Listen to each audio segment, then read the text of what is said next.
1971 সালের ইতিহাস এক দীর্ঘ রক্তাক্ত সময়ের নাম, যেখানে 25 মার্চ ছিল সূচনা আর তারপরে 9 মাস ছিল এক জাতিকে নিশ্চিহ্ন করার অবিরাম প্রচেষ্টা। সেই কারণেই আজ প্রশ্নটা আর কেবল সার্চ লাইট নিয়ে নয়, প্রশ্নটা দাঁড়িয়েছে পুরো 1971 জুড়ে চালানো হত্যাযজ্ঞকে কেন এখনো বিশ্ব আনুষ্ঠানিকভাবে গণহত্যা বলে স্বীকৃতি দেয়নি।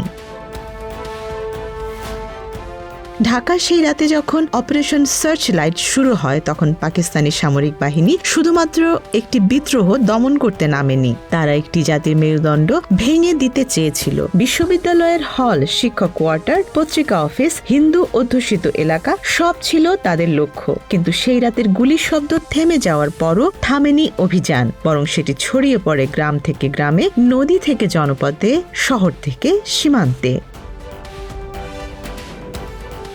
দীর্ঘ 9 মাসে যা ঘটেছে তার পরিসংখ্যান শুধু সংখ্যায় মাপা যায় না, তবু ইতিহাস আমাদের সামনে কিছু নির্মম সংখ্যা রেখে যায়। প্রায় 30 লাখ মানুষের মৃত্যু, 2 লাখের বেশি নারীর উপর যৌন সহিংসতা, 1 কোটিরও বেশি মানুষের দেশান্তর। এগুলো কোনো সাধারণ যুদ্ধের চিত্র নয়, এগুলো এক সুসংগঠিত ধ্বংসযজ্ঞের ইঙ্গিত দেয়। প্রশ্নটা তাই রাজনৈতিক, মানবিক, সামাজিকভাবে বড় হয়ে ওঠে। এই ঘটনাকে কি গণহত্যা বলা যায়? আন্তর্জাতিক আইনের আলোকে দেখলে উত্তরটি জটিল হলেও অস্বীকার করা কঠিন। ইউনাইটেড নেশনসের 1948 সালের গণহত্যা সনদে বলা আছে, কোনো জাতীয়, জাতিগত বা ধর্মীয় গোষ্ঠীকে সম্পূর্ণ বা আংশিকভাবে ধ্বংস করার উদ্দেশ্যে পরিচালিত কার্যক্রমই গণহত্যা। এখানে মূল বিষয় দুটি, কর্ম এবং উদ্দেশ্য। 1971 সালে কর্ম ছিল স্পষ্ট, হত্যা, ধর্ষণ, জোরপূর্বক বাস্তুচ্যুতি, সাংস্কৃতিক ধ্বংস। কিন্তু উদ্দেশ্য কি প্রমাণিত? ইতিহাসের দলিল বলছে হ্যাঁ, সেই উদ্দেশ্যের ইঙ্গিতও স্পষ্ট ছিল। মার্কিন কূটনীতিক আর্চার ব্লাড তার বিখ্যাত ব্লাড টেলিগ্রামে লিখেছিলেন, পাকিস্তানি বাহিনী পরিকল্পিতভাবে বাঙালি ও হিন্দু জনগোষ্ঠীকে টার্গেট করছে এবং এটিকে তিনি সিলেক্টিভ জেনোসাইড হিসেবে উল্লেখ করেন। এই টেলিগ্রাম শুধু একটি কূটনৈতিক বার্তা ছিল না, এটি ছিল একটি রাষ্ট্রের অভ্যন্তরীণ নথিতে প্রথমবারের মতো গণহত্যা শব্দের ব্যবহার।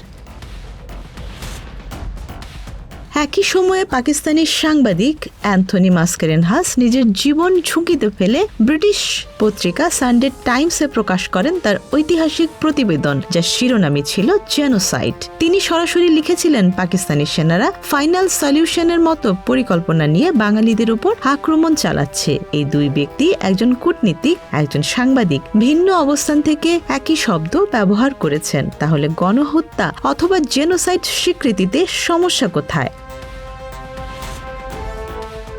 মাস্কারেনহাসের প্রতিবেদন বিশ্বমতকে ঘুরিয়ে দিয়েছিল। তখন ভারতের প্রধানমন্ত্রী ইন্দিরা গান্ধী প্রকাশ্যে বলেছিলেন, প্রতিবেদনটি আমাকে এতটা স্তব্ধ করে দিয়েছিল যে আমি ইউরোপ ও মস্কোতে ভারতীয় সামরিক হস্তক্ষেপের পথ প্রশস্ত করতে ব্যস্ত হয়ে পড়ি। এ প্রতিবেদন প্রকাশের আগে পাকিস্তানের সামরিক জান্তা বিদেশি সাংবাদিকদের পূর্ব পাকিস্তান থেকে এক প্রকার বেরই করে দিয়েছিল। তৎকালীন পূর্ব পাকিস্তানে মিডিয়া ব্ল্যাকআউটের কারণে বিশ্ব তখনও গণহত্যার ভয়াবহতা সম্পর্কে ছিল সম্পূর্ণ অন্ধকারে।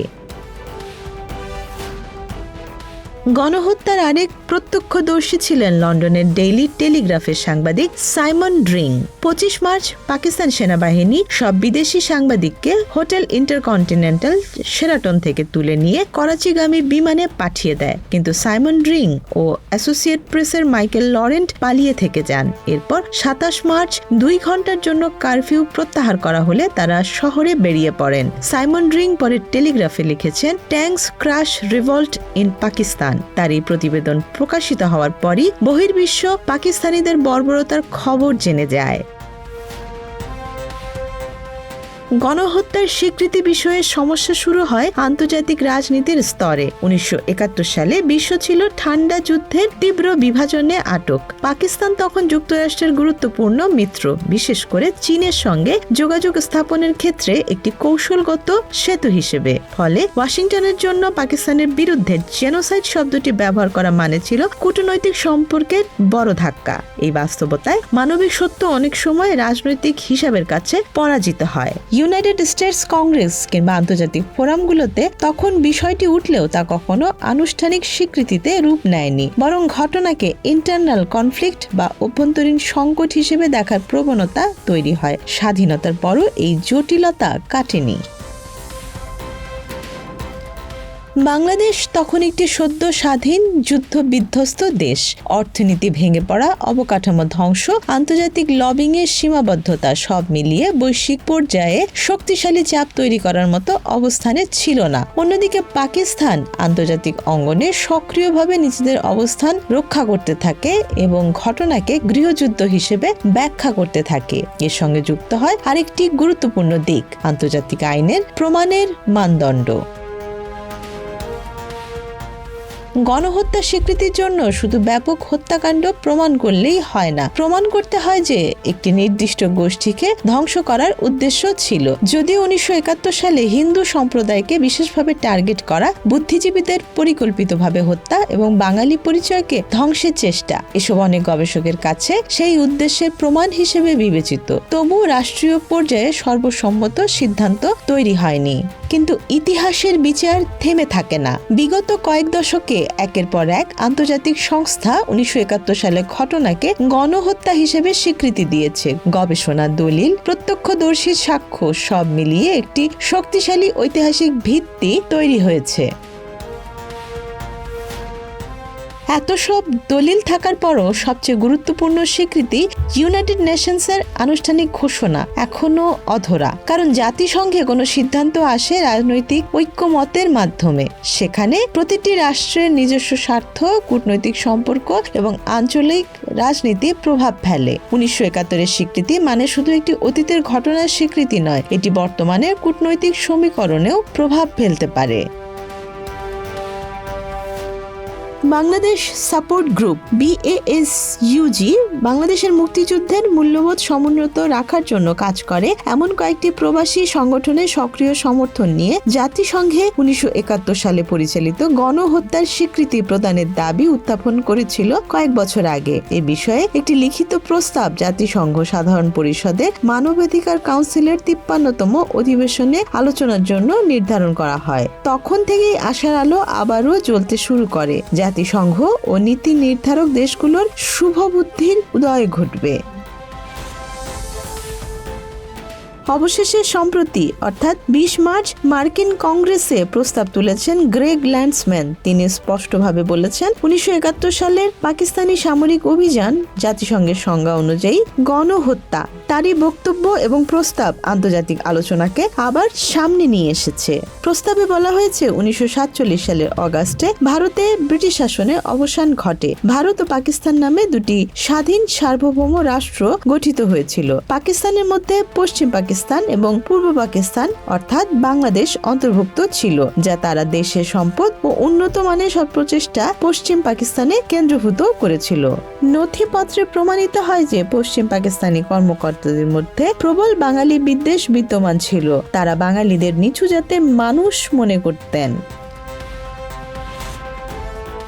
ল্যান্ডসম্যানের এই প্রস্তাব একটি গুরুত্বপূর্ণ বার্তা দেয়। ইতিহাসের চাপ ক্রমেই বাড়ছে এবং বিশ্ব আর এই প্রশ্ন এড়িয়ে যেতে পারছে না। কারণ 1971 শুধু একটি দেশের স্বাধীনতার গল্প নয়, এটি মানবতার বিরুদ্ধে সংঘটিত এক অপরাধের গল্প। চুকনগর, পাগলা দেওয়ান, বুধপাড়া এসব জায়গা শুধু ভৌগোলিক নাম নয়, এগুলো গণহত্যার নীরব সাক্ষী। নদীতে ভাসমান লাশ, গণকবর, হারিয়ে যাওয়া পরিবার, এই স্মৃতিগুলো কোনো রাজনৈতিক ব্যাখ্যার মধ্যে আটকে রাখা যায় না। তাই প্রশ্নটা আবার ফিরে আসে, যখন একজন মার্কিন কূটনীতিক একে সিলেক্টিভ জেনোসাইড বলেন, একজন সাংবাদিক নিজের জীবনের ঝুঁকি নিয়ে জেনোসাইড লিখে যান, অসংখ্য গবেষণা এবং দলিল একই সত্যের দিকে ইঙ্গিত করে, তখন আন্তর্জাতিক স্বীকৃতি এখনো কেন অনিশ্চিত? এ কি ইচ্ছাকৃত নিরাপত্তা? সম্ভবত উত্তরটি মাঝামাঝি কোথাও, যেখানে সত্য আছে কিন্তু তার স্বীকৃতি আটকে আছে রাজনৈতিক বাস্তবতায়। 1971 সেই 9 মাস শেষ হয়েছে অনেক আগে, কিন্তু ইতিহাসের বিচার এখনো চলছে। আর সেই বিচার শেষ হবে কবে তা নির্ভর করছে শুধু অতীতের উপর নয়, বর্তমান বিশ্বের সাহসের উপরই। Desk report, Dhaka express.